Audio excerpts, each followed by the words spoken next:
স্বাগতম জানাইছো। লাখ লাখ মহিলাৰ কাৰণে আহিছে ভাল খবৰ। পোনপটীয়াকৈ 10,000 টকা একাউণ্টত সোমাব আপোনালোকৰ।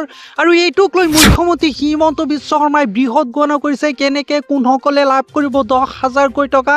আৰু এইটোক লৈ মুখ্যমন্ত্ৰী হিমন্ত বিশ্ব শৰ্মাই কি কৈছে মই এই ভিডিঅ'টোত শুনাম। তাৰ আগতে বিস্তৃত তথ্য জানি লওক। আৰু যদি নতুন হৈ আছে প্লিজ চেনেলটো ছাবস্ক্ৰাইব কৰি কাষত থকা বেল আইকনটো প্ৰেছ কৰি দিব। ৰাজ্যৰ লাখ লাখ মহিলা আই মাতৃৰ বাবে আহিছে ভাল খবৰ। আত্মসহায়ক গোটৰ মহিলাসকলৰ বাবে বিশেষ সহায় কৰিব চৰকাৰে। 1 এপ্ৰিলৰ পৰাই আত্মসহায়ক গোটৰ মহিলাই লাভ কৰিব 10,000 টকা। পোনপটীয়াভাৱে একাউণ্টত ধন লাভ কৰিব ৰাজ্যৰ লাখ লাখ মহিলাই। বৃহৎ ঘোষণা কৰিছে মুখ্যমন্ত্ৰী হিমন্ত বিশ্ব শৰ্মাই। ৰাজ্যৰ লাখ লাখ মহিলা আই মাতৃৰ বাবে আহিছে ডাঙৰ খবৰ।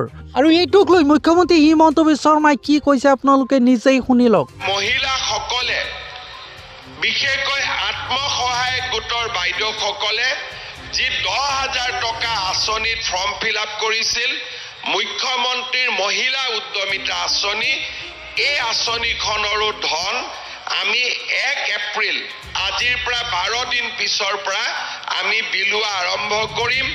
1 এপ্ৰিলত বিহালী সমষ্টিত আমি প্ৰথম 10,000 টকাটো দিয়া আৰম্ভ কৰিম। তাৰ পিছত এটা এটাকৈ 126টা সমষ্টিতে আমি এই ধন বিতৰণৰ কাম আমি হাতত ল'ম। আৰু যিসকল মহিলাই এই 10,000 টকাটো পোৱাৰ বাবে নিৰ্বাচিত হৈছে তেওঁলোকৰো নাম আমি 1 এপ্ৰিল তাৰিখে ঘোষণা কৰিম। ফোন যোগে আপোনালোকক আমি জনাই দিম যে বাইদেউ আপুনি 10,000 টকাটো পাবৰ বাবে আপুনি নিৰ্বাচিত হৈছে। এই 10,000 টকাটো পোৱাৰ পিছত যিসকলে এই 10,000 টকাটো ভালকৈ খৰচ কৰিব, ভৱিষ্যতে তেওঁলোকক আমি আৰু 25,000 টকা বেংকৰ পৰা 12,500, চৰকাৰৰ পৰা 12,500 টকা দিয়াৰ আমি ব্যৱস্থা কৰিম। অৰ্থাৎ 2026 চনত আমি আৰু 25,000 টকা দিয়াৰ ব্যৱস্থা কৰিম।